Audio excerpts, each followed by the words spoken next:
네, 오늘은 에스겔 9장 말씀을 가지고 하나님 앞에 영광 돌리고 또 은혜 말씀 속에서 또 깨닫고 은혜 받는 시간을 가지도록 하겠습니다. 오늘은 에스겔서 8장에 이어서 이제 9절. 오늘은 이제 9장이 되겠습니다. 에스겔서 9장 1절에서 11절까지 말씀을 봉독하도록 하겠습니다.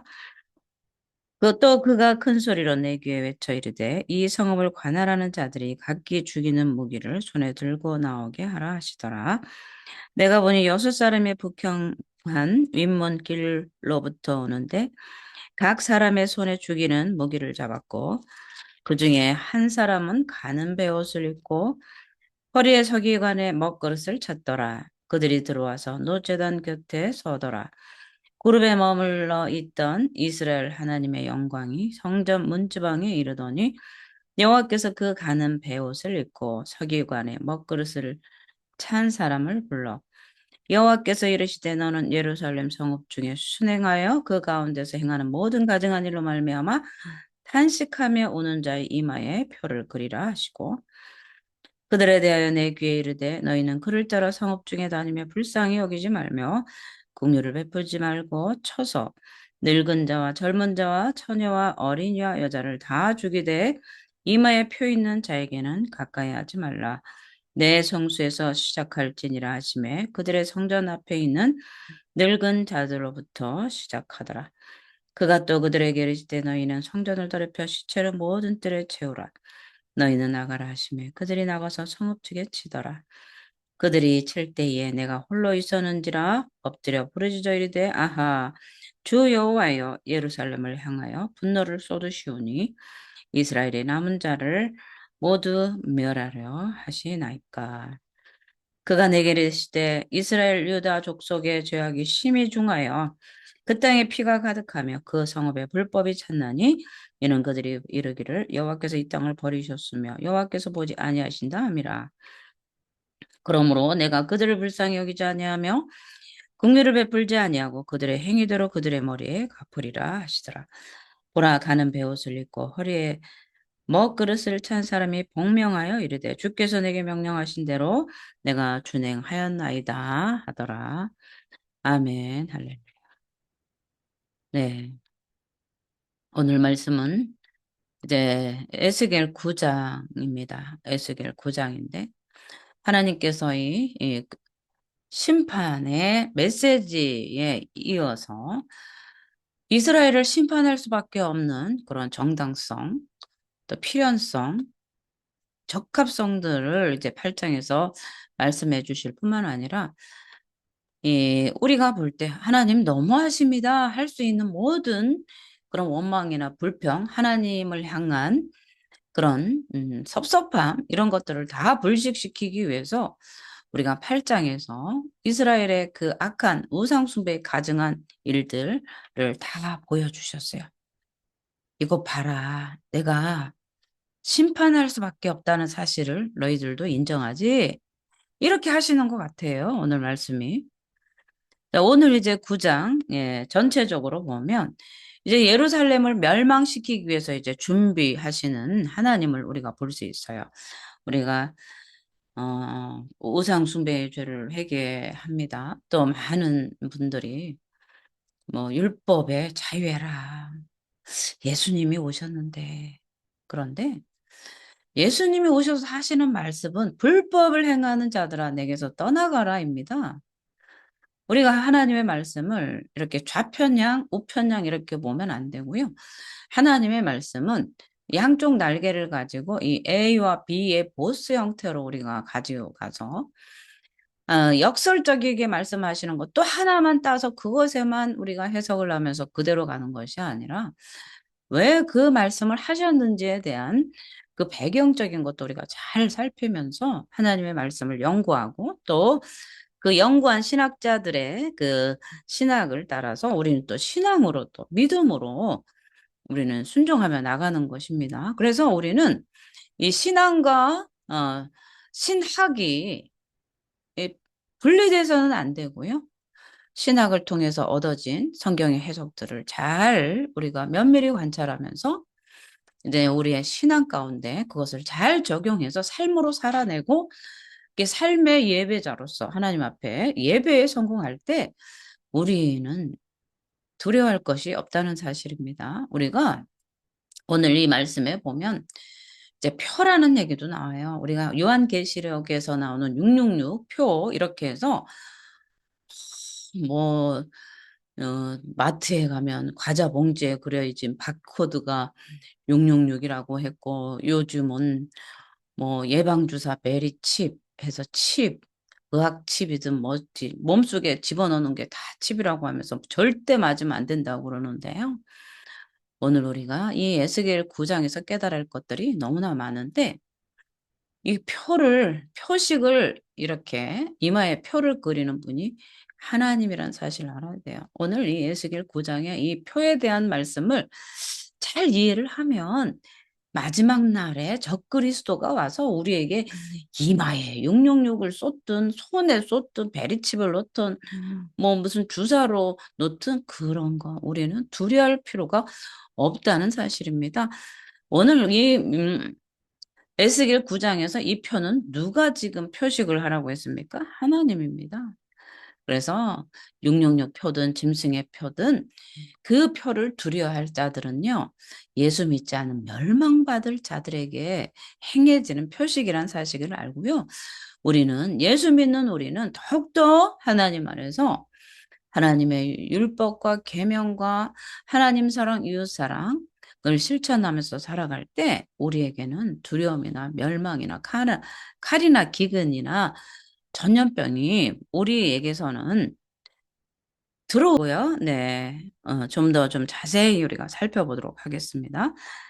우리가 이 예루살렘을 멸망시키고 했었던 하나님의 계획은 이제 변경되지 않았어요. 우리가 그동안, 많은 사람들이, 하나님의 그 공의와 하나님의 사랑을 이야기하면서 하나님은 우리가 죄를 지어도 그분은 우리가 용서를 빌면 돌이키시는 하나님, 또 모세가 이스라엘 백성들을 광야에서 다 죽이기로 했지만 모세의 중보기도를 통해서 그분의 뜻을 돌리기도 하셨다. 그러니 기도하고 하나님의 뜻을 돌리도록 우리가 금식도 하기도 하고요. 그렇게 하나님 앞에 정말 부르짖어 기도합니다. 그런데 오늘 이 9장에서 보면은 하나님의 이 심판, 예루살렘을 멸망시키고자 하는 그런 하나님의 계획, 그 작정은 그대로 일관되게 꾸준히 그 심판을 향해서 가고 있다는 사실을 우리가 볼 수 있어요.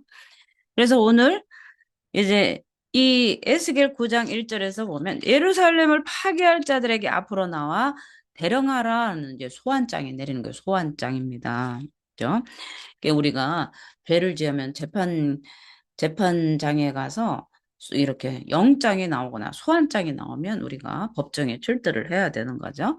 그런 소환장이 내려졌는데 이 예언자에게서 나타나서 그를 예루살렘으로 데려가서 그곳에서 행하진 죄악들을 보여주던 그 하나님이 외쳐 가라사대 이렇게 말씀하십니다. 이 성읍을 관할하는 자들은 앞으로 나오라.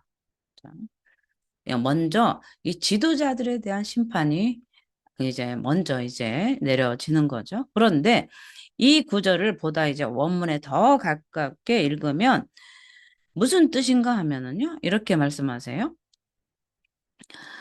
이 성음을 관할하는 자들이 나오고 있다라는 말이 되는 거예요.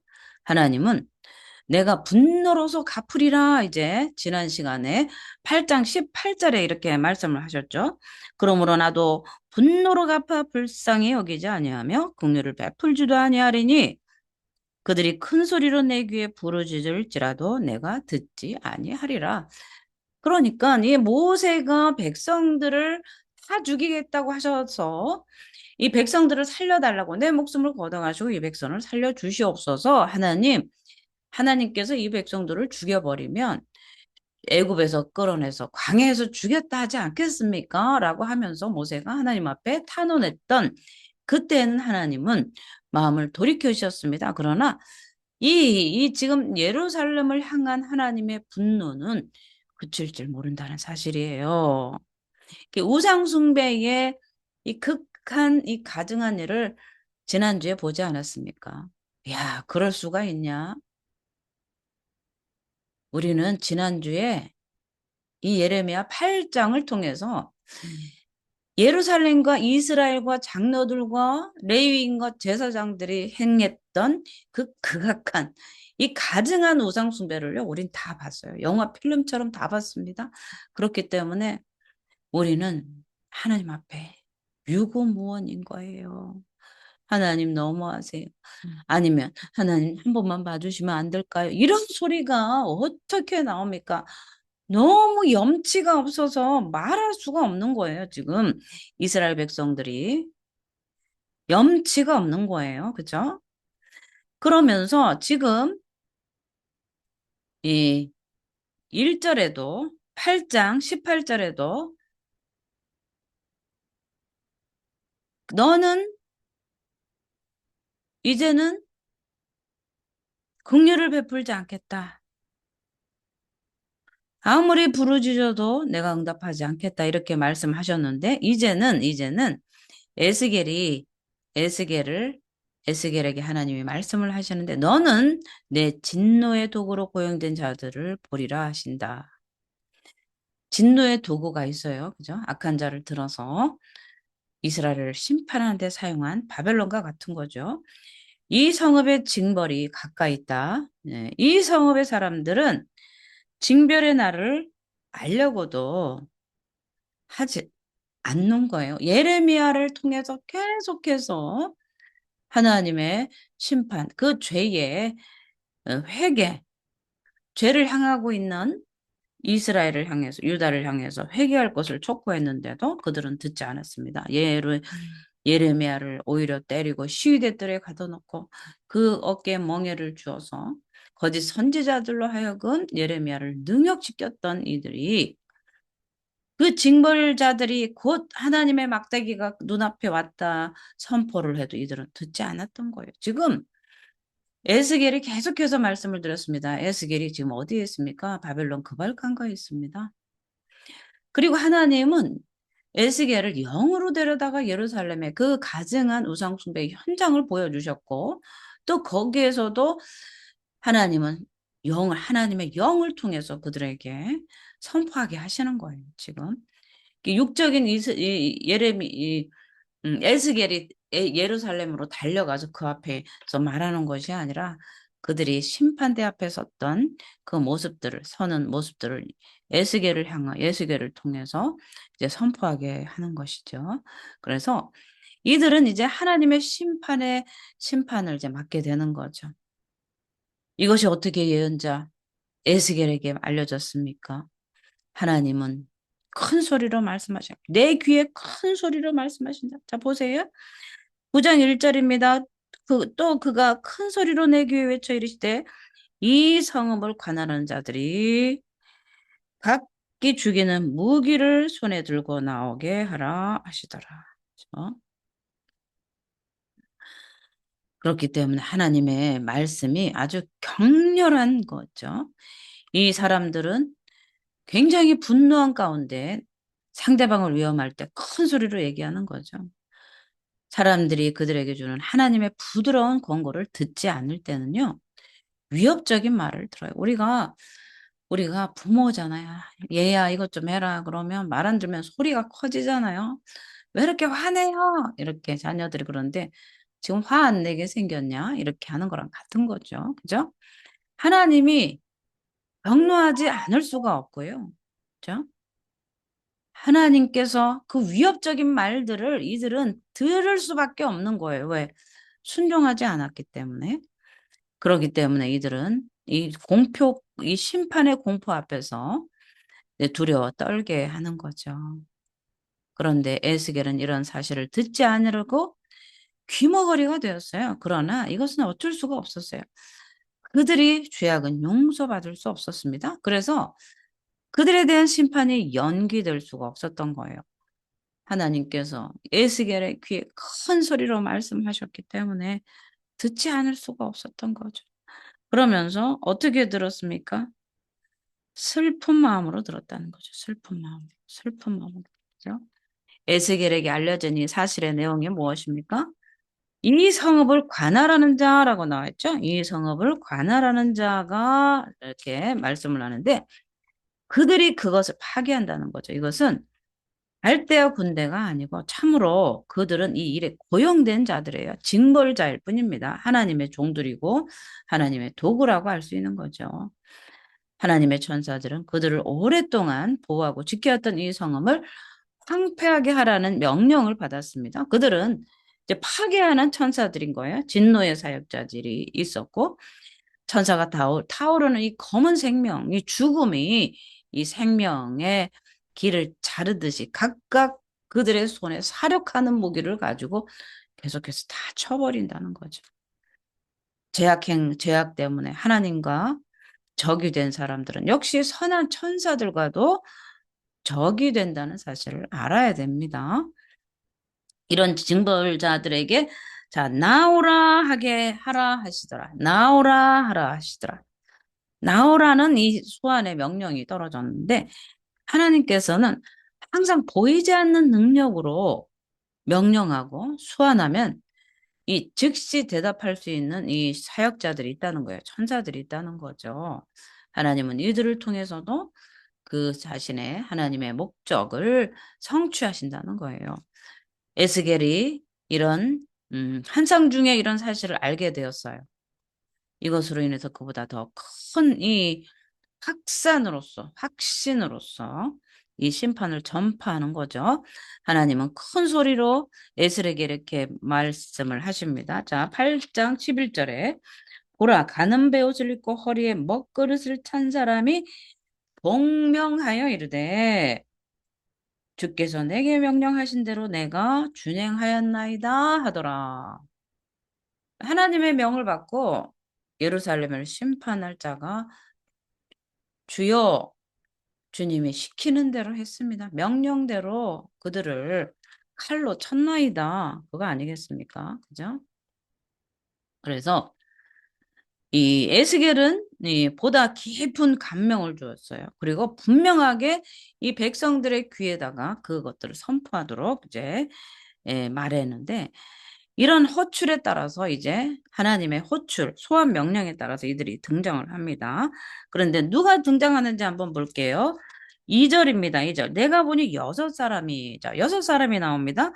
북향한 윗문길부터 오는데 각 사람의 손에 죽이는 무기를 잡았고 그 중에 한 사람은 가는 베옷을 입고 허리에 석유관에 먹그릇을 찼더라. 그들이 들어와서 놋제단 곁에 서더라. 아멘. 오늘 우리가 좀 깨달아야 되는 것들이 있어요. 우리가 이 말씀을 깊이 어떤 신학적 해석을 하지 않아도 그냥 단순히 읽기만 해도 성령이 조명하시는 것을 보면 이거 마지막 심판의 계시록을 보는 것 같은 느낌이 듣지 않습니까? 마지막 날에 심판의 칼날로 오시는 그 예수 그리스도의 그 심판이 우리에게 머릿속에 이렇게 그려지고 있지 않습니까? 그죠? 마지막 날에 심판의 날, 심판의 날. 그래서 이 6사람은 누구입니까? 예루살렘 성의 주한 문의 숫자에 해당하는 사람들이에요. 소돔을 멸망시키기 위해서 보내졌던 천사들이 수는 2사람이었지만 이 예루살렘을 파괴하기 위해서는 6명의 천사들이 보내졌습니다. 그것도 예루살렘에 내린 하나님의 심판이 소돔, 고모라보다도 소돔보다도 3배나 더 무겁기 때문에 그렇습니다.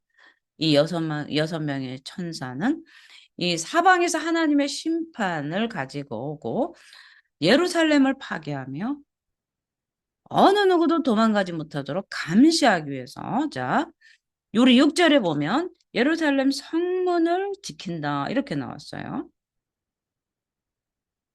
예루살렘 모든 성문을 지키고 있는 거예요. 도망가지 못하도록. 하나님은 집요하십니다. 우리가 하나님을 뜨문뜨문 알면 안 돼요. 그래서 우리가 에베소서 1장 17, 18, 19절에도 보면 하나님께서 우리에게 계시형을 주는 이유가 뭐야? 뭐 기도할 때 번쩍 보이고 뭐 번쩍 보여서 뭐 내 앞길을 이렇게 열어주시고 물론 그것도 맞습니다. 그러나 하나님께서 우리에게 성령을 보내주시고 계시형을 주시는 목적은 첫째 하나님을 알게 하는 거예요. 우리에게 성령을 보내주시는 목적은 하나님을 알게 하는 거예요.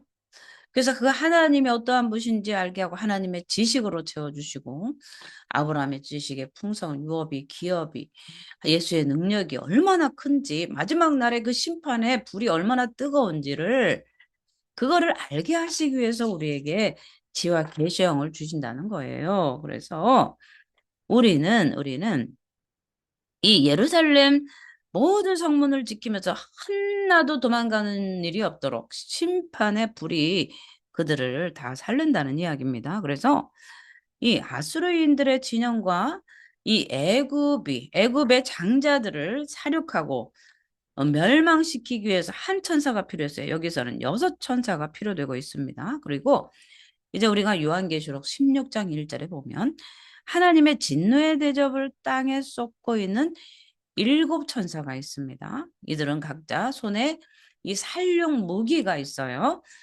이 바벨론 왕의 군대는 여러 민족으로 구성되어 있고 사령관이 6명이에요. 그래서 이들은 이 천사의 손에 들려있는 살육 무기라고 이제 할 수 있습니다. 천사들은 이 각기 임무를 완성하기 위해서 철저히 지금 준비하고 있다는 사실을 우리는 알아야 됩니다. 그래서 이 천사들이 어디서 나왔습니까? 2절입니다. 북향한 윗문길로 오는데, 자, 북향문 윗문길로 이제 나왔다. 이렇게 말씀을 하시고, 이것은 이 갈대아인의 군대가 북쪽에서 왔기 때문이거나 또 재앙이 북방에서 일어나거나 또 혹은 투기의 우상이 안뚫로 들어가는 북향한 문에 세워졌기 때문에 그렇습니다. 이 파괴 임무를 맡은 천사들이 이 성전의 북향문에 들어섰는데 이것은 그들에게 닥친 것이 무엇인가 보여주기 위해서 이렇게 음, 하나님은 주도 면밀하게 이런 천사들의 모든 일까지도 하나하나 정확하게 계산에 의해서 하나님의 심판은 계산적입니다. 그렇죠? 이 죄악이 깃들어 있는 길에 심판이 임한다는 것은 당연한 거죠. 당연. 하나님의 심판이 어느 날 갑자기 그냥 어영부영 뭐 이렇게 화나니까 막 우리 인간들이 화나면 막 이 앞에 있는 거 막 이렇게 집어 던지면서 그런 차원이 아닙니다. 하나님의 심판은 주도 면밀하고 계산적이고 모든 정황과 사정과 모든 것들에 치밀하게 계산이 되어서 하나님은 심판을 하신다는 거죠. 자, 이런 이들이 어디에 자리를 잡았습니까? 이들이 어디에 자리를 잡았습니까? 그들이 들어와서 놋제단 곁에 섰더라. 이렇게 지금 2절에서 그렇게 기록을 하고 있어요. 그래서 그들은 지금 천사들은 이 성전 문 안에 자리를 잡고 있었어요. 그들이 들어와서 놋제단 곁에 섰더라. 이렇게 기록이 되어 있죠.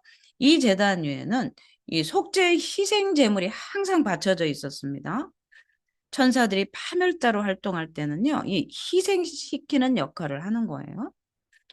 어떤 개인적인 복수심에 의해서 악한 마음으로 행하지 않고 정말 순수한 마음으로 참된 마음으로 하나님의 영광을 위해서 이렇게 심판을 행하고 있는 거예요. 왜냐하면 천사들이 살해한 모든 사람들은 하나님의 정의를 위한 희생 제물로 바쳐지기 때문에 그렇습니다.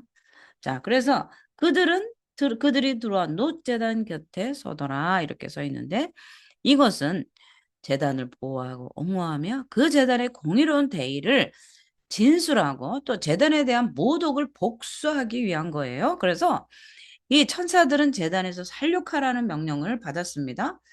그런데 이것이 바로 엘리의 집안의 죄악과 같이 예루살렘의 죄악이 희생 제물로는 정결하게 될 수 없음을 말해주는 거예요. 그러니까 우리가 하나님은 이때 당시에 우상 숭배한 이 예루살렘을 향해서 속죄 제사나 속건제를 받으시지 않고 그냥 심판을 해버리는 거예요. 이들의 죄악이 이제는 어린 양의 그 제물로, 희생 제물로, 어린 양의 피로는 도저히 그 죄가 속죄할 수 없는 그런 지경에까지 왔기 때문에 그런 희생 제물로, 속죄의 제물로, 속건제의 제물로서는 결코 이들을 정결케 할 수가 없었기 때문에 그렇습니다. 이 파괴하는 천사들 중에 한 천사에게 하나님의 자비를 받을 사람들과 그렇지 못할 자들을 구별하라라는 이제 지시가 내려집니다. 근데 이런 이 천사는 이 하나님의 자비를 받을 사람들의 이마에 표를 하라는 명령을 받았기 때문에 이 사력하는 임무를 맡은 저 6천사 가운데에는 속하지 않는 것으로 이제 우리는 보게 됩니다. 그는 단지 이 그들 중에 있을 뿐, 그죠? 하나님의 심판 가운데 그럼에도 불구하고 자비가 있다는 사실을 우리는 봐야 돼요. 그런데 이 자비는 정말 우상숭배의 그 가증한 죄악에서 벗어나서 자기를 거룩하게 하고 정결하게 자기를 지켰던 자들에게 주시는 자비지 우리가 잘못 알면 안 돼요. 하나님의 이런 자비가 여기 구절에서 보였다고 해서 도둑질에도 자비하시고 간음에도 자비하시고 술 취하고 허랑방탕하고 남을 때리고 살인해도 자비한 하나님이라고 착각하시면 안 됩니다. 지금 이마의 표를 받지 않는 사람들은 자기를 정결하게 지킨 사람들이에요. 거룩하다 인정받은 사람에게 하나님의 표가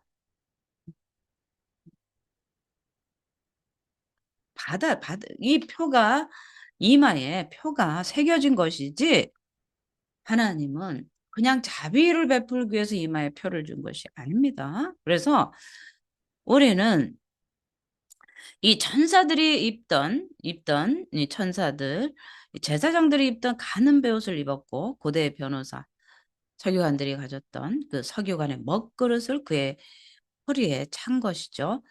그 하나님의 심판에서 제외되고 보호될 자들에게 먹을 가지고 이마에 표를 하기 위해서 그렇습니다. 여기에 보면 붓의 명예가 검의 명예 능가합니다.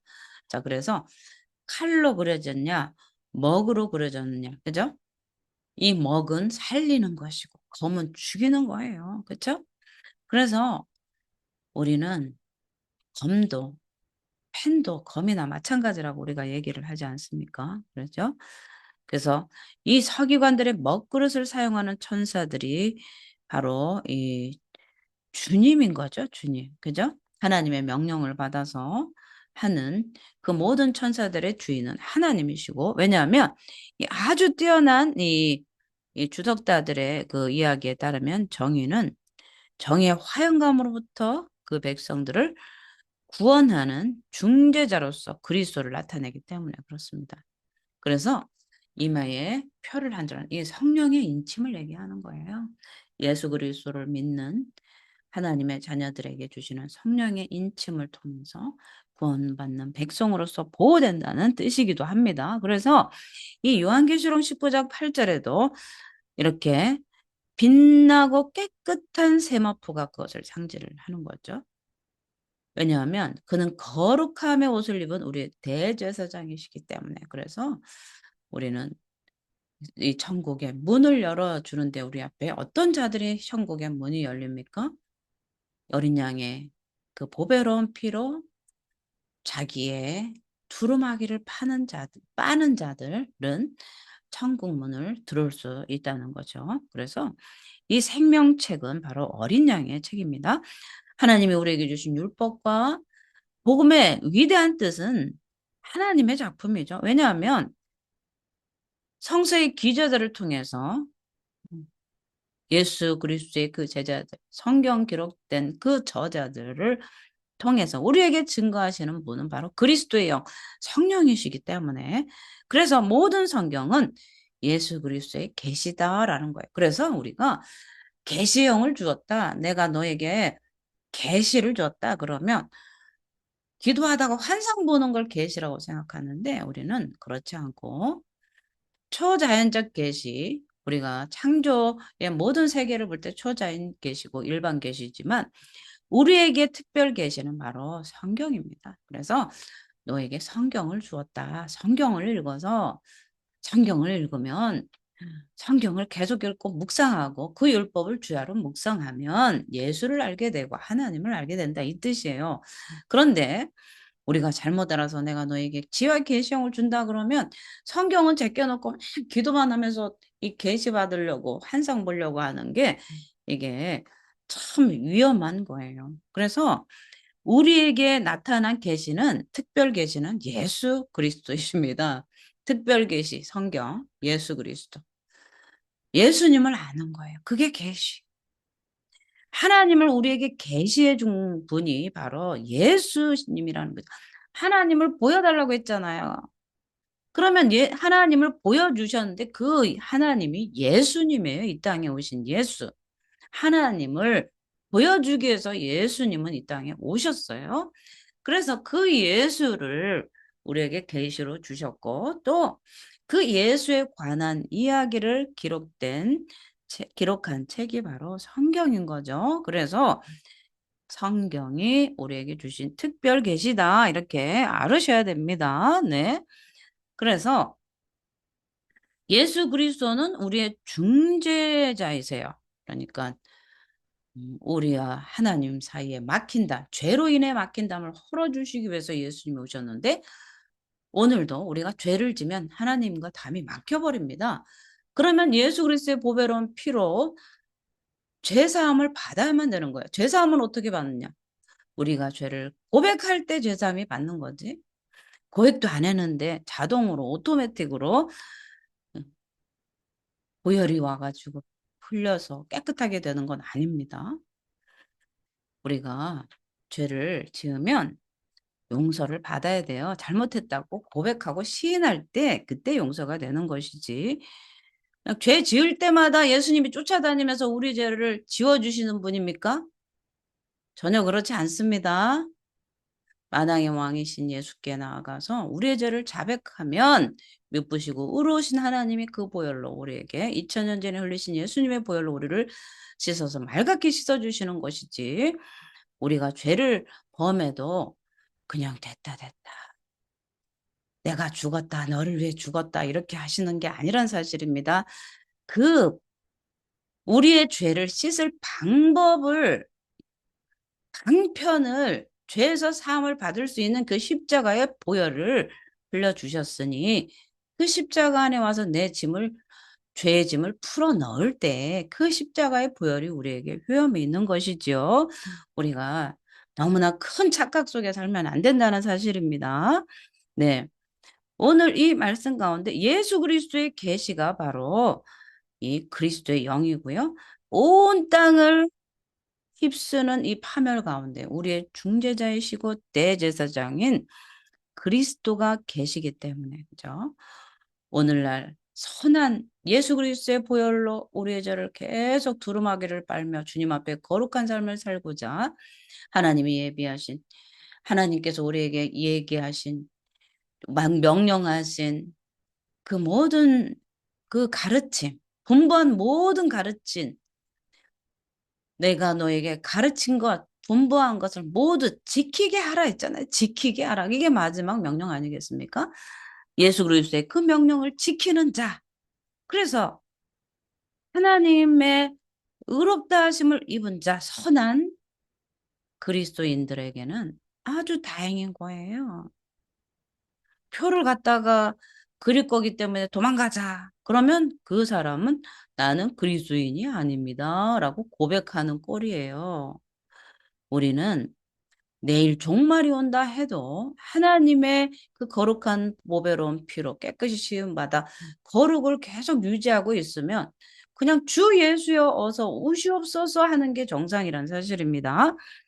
우리는 예수 그리스도 안에 인쳐져서 그 예수 안에 있고 마지막 날을 향해서 우리는 늘 하나님 안에서 정결하게 거룩하게 살아가고 늘 하나님 안에서 예수 그리스도의 볼로 계속 씻고 있지 않습니까? 그렇기 때문에 우리는 마지막 날에 그 심판의 불도 두려워하지 않는다는 거죠. 오늘 이 하나님의 영광이 형상이 그룹에서 떠나는 거예요. 자, 이 하나님의 영광, 지성소. 자, 3절입니다. 3절. 그룹에 머물러 있던 이스라엘 하나님의 영광이 성전 문지방에 이르렀더니 여호와께서 그 가는 베옷을 입고 서기관의 먹그릇을 찬 사람을 불러자 찬 사람을 불렀다고 합니다. 그래서 이 하나님의 영광의 형상이 이제 그룹에서 떠나는데 이제 이 하나님의 영광은 지성소한 속죄소를 이야기하는 거죠. 그래서 다시는 돌아오지 않는 거죠. 왜냐하면 하나님의 영광은 이 성전에 나타나지 않는다고 생각했기 때문에 그렇습니다. 또 다른 사람들도 이 예언자가 본 환상 중에 그 보았던 막 그룹에 있던 영광이 현실이라고 생각을 하는 거죠. 그런데 이 마지막 이 생각이 더 가까운 거예요. 왜냐하면 이 영광은 이스라엘의 영광이라고 불려졌습니다. 그리고 이제 8장 4절에서 여호와께서 이르시되 너는 예루살렘 성읍중에 순행하여 그 가운데 행하는 모든 가증한 일로 말미암아 탄식하며 우는 자의 이마에 표를 그리라 이렇게 말씀을 하고 있기 때문에 이 영광은 이스라엘 하나님의 영광이라고 불려졌고요. 또 에스겔이 지금 눈으로 보는 것은 바로 그것이기 때문에 그렇습니다. 이 영광이 이 전에 문지방으로 갔다. 마치 문 밖에 대기하던 이 종들을 불러서 각자 임무를 좀 파견하는 그런 듯한 인상을 줍니다. 그래서 이런 이 하나님의 영광, 그죠? 하나님의 영광이 성전 문 앞에 이르렀다. 이렇게 나오는 거죠. 그래서 이 하나님의 영광이 이동이에요, 이동. 그죠? 하나님의 영광은 어디 있어야 됩니까? 속죄소에. 그룹들이 지키고 있는 속죄소, 지성소에 있어야 되는데, 이제 하나님의 영광이 문지방에 이제 이르렀다는 거예요. 그래서 이 하나님의 영광이 이제 움직인 거예요. 하나님이 이스라엘 백성으로부터 떠나고 있다는 사실은 하나님의 영광이 지성소에 있던 속죄소에 있었던 영광이 이제 문지방으로 이렇게 옮겨지는 그런 지금 현재 진행형을 우리에게 보여주시는 거예요. 그래서 그들의 초소를 황폐케 만든다는 것을 의미합니다. 이 하나님의 사라지면요. 하나님의 영광이 사라지면 그것은 어둠이 된다는 거예요. 우리에게 빛이신 예수 그리스도의 그 빛이 사라지면 우리는 어둠인 거예요. 그래서 예수님이 이 땅 가운데 참 빛인 예수님이 어둠 속에 있는 백성들에게 그 빛을 주시기 위해서 오셨는데 그 어둠에 있는 자들은 그 빛을 거부했어요. 그죠? 그러나 우리는 오늘 예수 그리스도의 빛으로 나와서 그 구원의 그 반열에 하나님께 또 영광 돌리고 있지 않습니까? 네. 자, 그래서 사람들이 하나님을 축출하지 않은 이상 하나님은 누구에게나 떠나지 않아요. 그죠? 하나님을 거부하면 하나님은 우리에게서 떠납니다. 하나님은 그 자신이 인간에게서 떠나는 것을 몹시 싫어하세요. 왜냐하면 계속 하나님은 우리에게 기회를 주고 싶어 하세요. 계속 그 아들 독생자 예수를 보내셔서 살리기 위해서 이 땅에 하나님이 이 세상을 사랑하사 독생자를 주셨으니 이는 저를 믿는 자마다 멸망치 않고 영생을 얻게 하려 하심이라. 예수가 오신 목적이 바로 그렇지 않습니까? 그렇기 때문에 하나님은 다시 이스라엘 백성들이 하나님 앞에 회개에 돌아올 수 있도록 청하고 권면하고 선지자를 보내서 계속 회개를 촉구했던 일이 한두 번이 아닌 거죠. 하나님이 그들과 함께 머물기 위해서 처음에는 문지방 이상 더 이상 멀리 가지 않으셨습니다. 그런데 사람들로부터 하나님의 떠나심은 이 점진적인 것이었어요. 그래서 은혜를 입은 영혼들은 마치 하나님을 떠나기 위해서 내디는 첫걸음을 꼭 알아챌 수 있는 거예요. 그죠? 하나님의 떠나심. 그죠? 하나님이 떠나는 걸, 성전 문지방에 하나님이 이제 떠나시는구나. 자, 그래서 에스겔은 이스라엘의 하나님의 영광이 그로부터 떠났다라는 사실을 즉시 알았습니다. 그가 환상으로 봤죠. 에스겔의 지금까지 성전에서 하나님의 영광이 문지방을 넘은 적이 없었습니다. 문지방에 이른 적도 없었습니다. 그렇기 때문에 에스겔은 즉각적으로 이제 깨달았을 거예요. 환상을 통해서도 깨달았단 말씀입니다. 하나님이 떠났는데 천사들의 환상이 무슨 의미를 주는가 한번 볼게요. 이 가는 베옷을 입은 사람이라고 나왔어요. 3절에. 가는 베옷을 입은 사람에게 이 전반적인 이 파괴에 대한 이 경건하게 남은 자를 보호하라고 하는 임무가 주어진 거예요. 그래서 우리는 이 구원주가 파괴된처럼 파괴자들처럼 이 수환령을 받은 후 파견되었다는 이야기를 듣지를 못했어요. 항상 우리는 구원자 예수는 항상 우리를 위해서 하나님의 존전에 나와 있기 때문에 그렇습니다. 그래서 이 그는 이마에 구원의 표를 받은 사람들의 안전을 도모하는 데 있어서 정말 가장 적절한 사람이고요. 그 책임을 위탁받았기 때문에 그렇습니다. 그래서 여호와께서 이르시되 너는 예루살렘 성읍 중에 순행하여 그 가운데 행하는 모든 가증한 일로 말미암아 탄식하며 우는 자의 이마에 표를 그리라. 그러니까 우상 숭배를 보며 탄식하면서 우르란 거죠. 오늘 우리가 2025년 우상 숭배의 죄를 그렇게 1년 동안 회개했고 또 지금도 계속해서 우상 숭배의 죄를 회개하고 있고 우리의 죄를 회개하고 있습니다. 그런데 오늘 이 말씀을 보면 정말 가증한 일로 말미암아 탄식한 자들은 이마에 표를 받는데 우리가 이제 저녁마다 우상 숭배의 죄를 회개하면서 막 울고 있잖아요. 안 나오는 눈물도 막 억지로 짜면서. 그런데 이거를 하나님은 이 우상 숭배의 가증한 일을 보면서 탄식하며 우는 자들을 어여쁘게 보신다는 사실이에요. 그들을 의롭다 하고 이마에 표를 해주시고 안전을 도모하는데 가장 적절한 사람이라고 생각하시면서요. 그들을 보호하신다는 말씀이에요. 여기 사절이 그렇게 나와 있지 않습니까? 그죠? 그래서 이 구원받은 남은 자들과 또 다른 사람이 구별되는 특징들이 뭐겠습니까? 이 남은 자들은요, 마치 이 환난과 슬픔 중에 있는 이 탄식처럼, 이 사람처럼 탄식하면서 울고 자신을 슬퍼했어요. 또 정직한 사람처럼 하나님께 기도로서 부르짖는 거예요. 왜냐하면 그들은 예루살렘에서 행해진 모든 가증스러운 죄악을 알았기 때문에 그렇습니다. 오늘날도 우리가 이제 10년이 되었습니다. 방송에서 유튜브에 보면은 왜 유명한 탤런트고 배우고 영화 보고 가수들이 맨날 다 점집에 앉아 있어요. 유튜브에서 그냥 쭉 다세 점치고 앉아 있고 우상 숭배하고 있고 요즘은 골든글로브 이관왕을 받은 이 모든 이런 유명한 가수들이 그 한국 문화를 가지고 콘텐츠를 만들어서 상을 받고 돈을 버는데 오늘 우리나라가 이 우상 숭배에 얼마나 휘말리고 있는지 우리는 정말 이 대한민국의 우상 숭배를 보면서 탄식하며 울어야 된다는 사실을 우리는 알아야 됩니다. 하나님께 대해서 이 가증스러운 죄악이란 이 이스라엘 백성들이 범한 우상숭배 죄악뿐만 아니라 그들의 그 밖의 모든 죄악을 포함해서 말하는 것입니다. 이러한 경건한 소수의 사람들은 이런 가증스러운 죄악을 목격하고 그들이 할 수 있는 한 악행을 금하는 일을 했었어요. 그런데도 이런 죄악의 습성을 개혁하려고 시도했던 그들의 노력은 효과가 없었어요.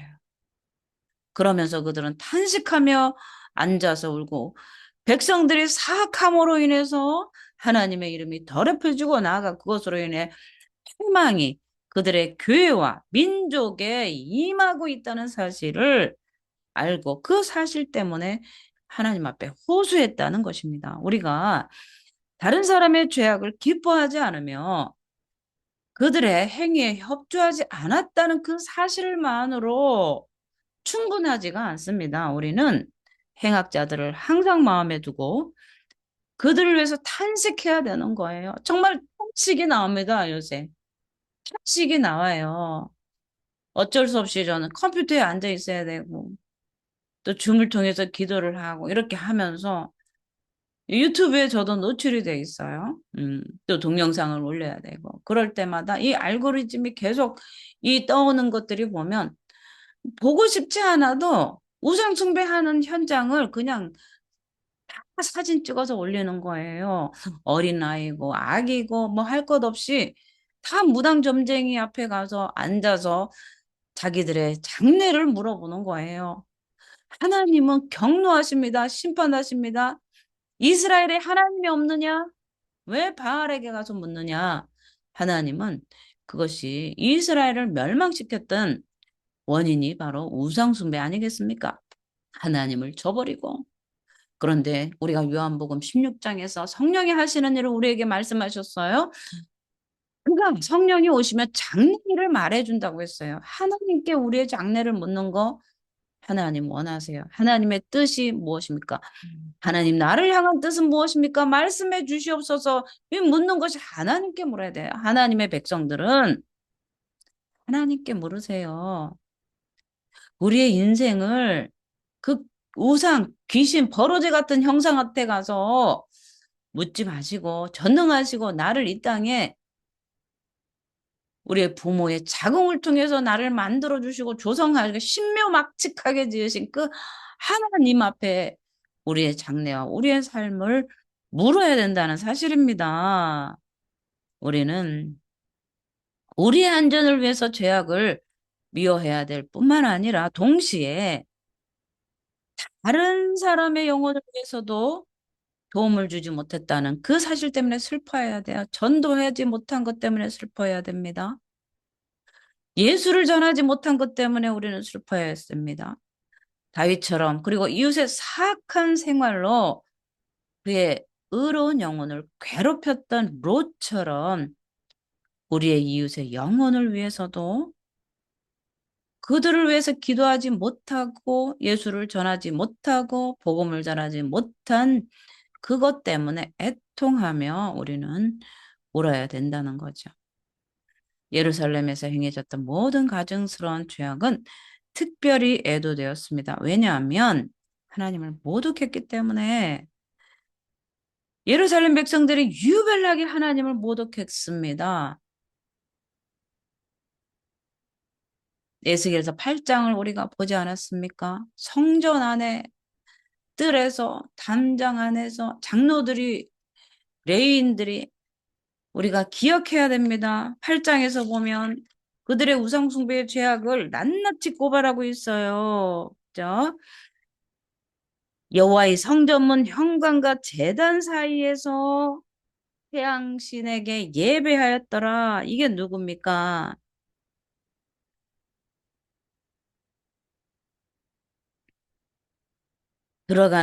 여호와의 전으로 들어가는 북문의 단무스를 위해서 애곡하고 있고요. 장로들이 우상의 방한 어두운 데에서 행하는 것을 보았느냐? 장로들입니다. 이스라엘 족속 장로 70명 여인들이 단무스를 향해서 왜곡하고 있고, 그죠? 또 누가 이렇게 또 가증한 일을 합니까? 제사장들과 제사장들과 레위인들이 태양신을 태양을 향해서 태양을 향해서 그들이 예배하고 있다. 여기에 행한 가증한 일을 적당하겠느냐? 여기에서 행한 이 가증한 일을 적당하겠느냐? 하나님의 심판은요, 정당했습니다. 그죠? 그리고 마지막 날에 요한계시록을 통해서 하나님의 심판의 선포가 있는데 마지막 날에 하나님의 심판도 정당한 것입니다. 그죠? 하나님은 우리에게 길을 주셨어요. 예수 그리스도 안에서 구원받을 그 생명들을 우리에게 보내주셨는데 그들을 향해서 또 기도하는 것이 또 우리의 목적이 또 우리의 사명이고 직무인 줄 믿습니다.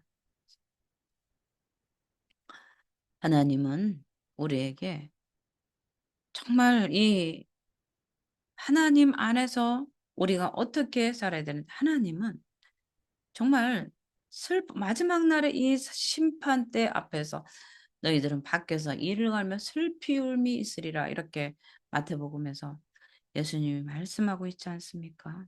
그렇죠? 그렇기 때문에 마지막 날에 핑계할 수가 없습니다. 우리는 핑계할 거리가 없습니다. 핑계할 거리.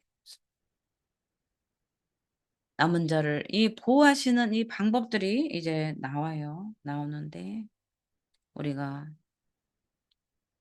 남은 자는 경건한 사람을 찾아내라는 하나님의 명령이 내려졌어요. 그래서 명령이 내려졌어요. 이런 남은 자들을 찾으러 성읍 가운데로 나아가라 이렇게 말씀하세요. 남은 자들을 성읍으로 나아가라.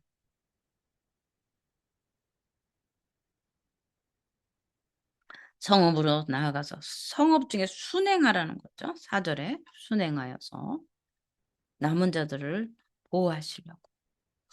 그래서 그들이 박해자들이 광포로부터 은밀히 숨어 있을지라도 너는 그들을 찾아내어서 그들의 이마 위에 표를 하여서 남은 자들을 보호하라. 하나님은 이들을 자신의 백성으로 여기며 그들에게 구원을 약속하셨어요. 사람이 영혼 가운데 적용하는 이 하나님의 은총이 이마 위에 있는 표시입니다. 하나님은 이 표를 자기의 표지로 여기고요. 이 표지가 곧 그들이 자기의 백성이라는 표지인 거죠. 성령의 인치심을 말하는 거예요. 하나님은 이마에 이런 표를 받은 사람에게 그 사랑을 보증해 주기 위해서요. 그들 스스로 그 표를 깨닫게 해주십니다. 그리고 이 이마에 표의 의미를 알므로써 얻는 위안은 이러한 재난의 시기에 마음의 평강을 줘요. 위안을 주는 거예요. 그래서 우리는 하나님 안에서 구원받았다는 이런 확신, 거짓 확신이 아니라 진정한 확신이 있을 때 오늘, 내일 종말이 온다 해도 주님 어서 오십시오. 천국 가면 좋죠. 그냥 천국 가는 게 가장 좋은 거 아니겠습니까? 비관해서 천국 빨리 가고 싶다 그것이 아니라, 그죠? 그래서 우리가 이런 표현에 의해서 영원한 생명을 얻을 수 있다는 사실을 안다면 우리가 이 세상에 어떤 물질, 썩어져가는 이 구습, 만토 못한 사도 바울이 다 버려버린 그것들을 계속 주워드리려고 하지 않을 것입니다. 우리는 하나님께서 주신 그 구원의 은총이 있어요. 하나님을 믿으면 그 안에 생명이 있고 또 이 땅에도 하나님이 주시는 풍요의 복이 있다는 사실을 알고 버러지 같은 피조물에게 가서